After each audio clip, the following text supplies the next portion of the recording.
அறிக்கை பண்ணணும், அதை வெறுக்கணும். அடுத்து அந்த பாலியத்துக்குரிய இச்சைகளை விட்டு என்ன செய்யணும்?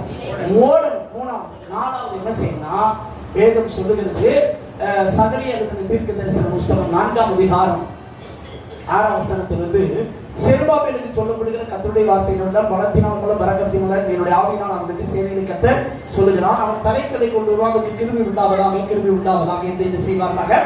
ஆர்ப்பரிப்பார்களாக அப்படின்னு சொல்லப்படுது. இது என்ன அர்த்தம் அப்படின்னா, செருபாபேல் ஜோசுவா அவர் ஒரு ஆசாரியர். இவங்க 2 பேரை கொடுத்து கர்த்தர் தேவாலயத்தை கட்டணும். இடிஞ்சு போன நேபுகாத்நேச்சரால் இடிக்கப்பட்ட தேவாலயத்தை திரும்ப கட்டுவதற்காக கர்த்தர் பாபிலோனிலிருந்து எங்க கொண்டு வந்தார்னா எருசலேமுக்கு கொண்டு வந்தார். இவங்க அஸ்திவாரம் போட்டாங்க. எதிர்ப்பு வந்தோடனே என்ன செஞ்சு போச்சுன்னா தடையா போச்சு. இப்ப 18 ஆண்டுகள் ஓடிவிட்டது. எத்தனை ஆண்டுகள் ஓடிடுச்சு? 18 ஆண்டுகள் அதை கட்ட முடியல. இப்ப ஆவியானவர் திரும்ப சகரியா மூலமாக ஆகாய் மூலமா திரும்ப பேசுறார். பேசி எப்ப உங்க பலத்தினால உங்க திறமையினால உன்னால இது செய்ய முடியாது, என் சித்தத்தை செய்ய முடியாது. ஆனா உனக்கு என்ன தேவை அப்படின்னா கிருபை வேணும். என்ன வேணும்? அப்ப நீ என்ன செய்யணும்? கிருபை உண்டாவதாக கிருபை உண்டாவதாக ஆர்ப்பரிப்பார்கள் அப்படின்னா கிருபையை கேட்டு ஜெபிக்கணும்னு அர்த்தம். என்னதை கேட்டு ஜெபம் பண்ணணும்? நீங்க ஏசப்பட ஜெபம் பண்ண, ஏசப்பா என்ன குறித்து இந்த பூமியில என்ன சித்தம் வச்சிருக்கீங்களோ அதை நான் செய்து முடிக்கக்கூடிய கிருபையை எனக்கு தாங்க. என்னது கேட்கணுங்க? என்ன குறித்து நீங்க என்ன தேவ சித்தம் வச்சிருக்கீங்களோ அதை செய்து முடிக்கக்கூடிய கிருபையை தாங்க. நீ தொடர்ச்சியை கேட்டு பாரு. உண்மையை சொல்றேன், அதிகாலையில 5 மணிக்கு எழுந்துச்சு உன் வாழ்க்கையில எந்தெந்த பலவீனத்தெல்லாம் மேற்கொள்ள முடியலன்னு நினைக்கிறியோ, எந்தெந்த சோதனைலாம் ஜெயிக்க முடியலன்னு நினைக்கிறியோ, ஏசப்பட ஓப்பன் ஹார்ட்டா நீ ஜெபம் பண்ணி, ஏசப்பா எனக்கு அதுக்கு கிருபை தாங்க அப்படின்னு சொல்லி நீ கேட்டேன்னா, ஒரு 3வது வாரம் 4வது வாரம் உண்மையை சொல்றேன், உன் மேல அந்த கிருபை மனுஷன் இறங்குறதை பார்க்க முடியும். ஒரு நாள் அதை ஓவர் கம் பண்ண முடியும். அல்லேலூயா. நிறைய பேர் சொல்ற புலம்பல் என்ன அப்படின்னு கேட்டீங்கன்னா, என்னால 5 மணிக்கு எழுந்து ஜெபிக்க முடியல, 3 மணிக்கு எழுந்து ஜெபிக்க முடியல, ஒரு வாரம் ஜெபிக்கிறேன், அடுத்த வாரம் என்னால ஜெபிக்க முடியல அப்படின்னு நிறைய பேர் புலம்புவாங்க. நம்மளால முடியாது, பலத்தினாலும் அல்ல, பராக்கிரமத்தினாலும் அல்ல. ஆனா என்ன கேட்கணும்? கிருபை கேட்கணும். என்ன கேட்கணும்? எனக்கு ஒரு சகோதரி தெரியும். அந்த சகோதரி பாத்தீங்கன்னா ஒரு நாள் ஜெபித்து கொண்டிருக்கும் போது ஆவியானவர் சொன்னாரு, அதிகாலை 3 to 6 ஜெபம் பண்ணக்கூடிய கிருபையை என்ன கேட்டு பெற்றுக்கொள் அப்படின்னாரு. எத்தனை மணிக்கு?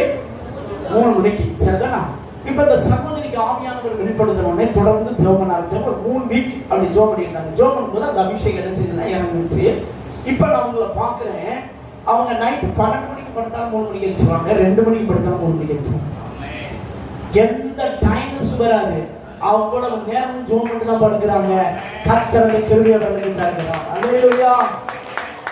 இப்ப நீ என்ன செய்யணும்? அதை இப்ப கேள்வி. 4வது 3வது முதல்ல பாவத்தை அறிக்கை பண்ணி விட்டு விடணும். 2வது வெறுக்கணும்.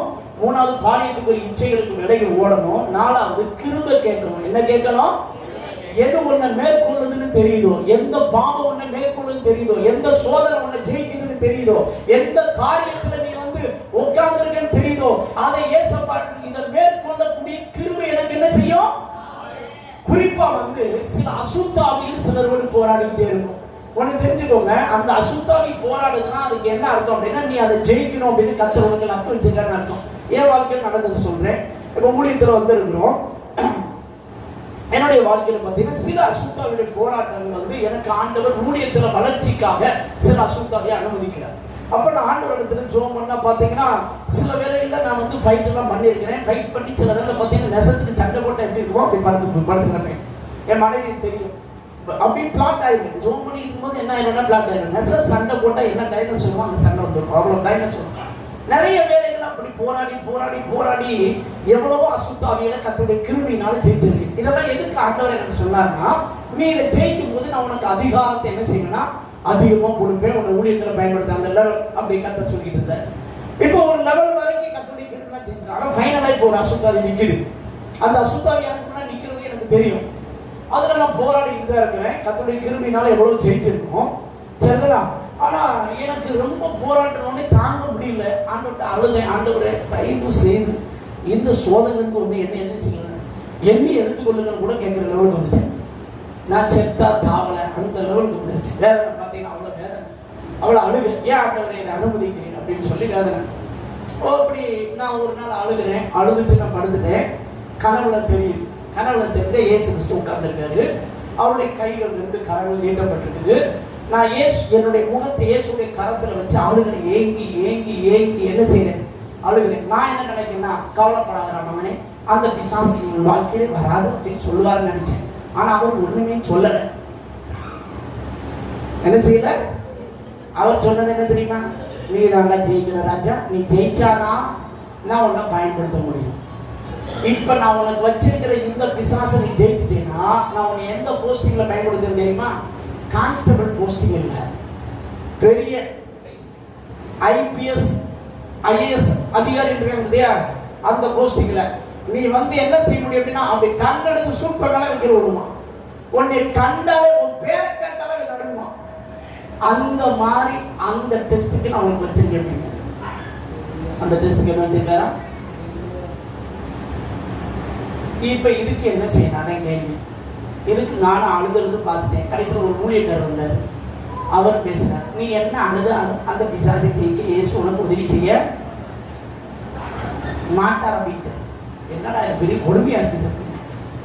அப்போ ஃபைனலா ஜோம் பண்ண ஒரு நாள் ரொம்ப அழுது ஜோம் பண்ணும். ஆண்டவர்கிட்ட நான் அழுதே பொண்ணி அழுது ஜோம் பண்ணும். ஆண்டவர் பெரிய தொந்தரவா இருக்குது, நாங்கள் என்ன கொடுமை செஞ்சோம், ஏன் எனக்கு இதோட விட்டுட்டீங்கன்னா ரொம்ப நல்லா இருக்குமே. அப்போ ஆண்டவர் ஒரு கேள்வி கேட்டார், நீ சிம்சோனை போல என் சித்தத்தை பாதியில செஞ்சு முடிக்க போறியா, இல்ல இயேசு கிறிஸ்துவை போல பிதாவின் பரிபூர்ண சித்தத்தை செய்து முடிக்க போறியா? உன் ஓட்டத்தை எப்படி முடிக்க போற அப்படின்னு கேட்டேன். நீ போதும் கர்த்தாவே நீ எடுத்துக்கொள்ளணும்னு சொன்னால் அவர் என்ன செய்வார்? சொல்லுங்க, என்ன செய்வார்? எடுத்துக்கொள்வார். அதனால இந்த எக்ஸாம்ல நீ பாஸ் பண்ணணும் ராஜா அப்படின்னாரு. இந்த எக்ஸாம்ல என்ன செய்யணும்?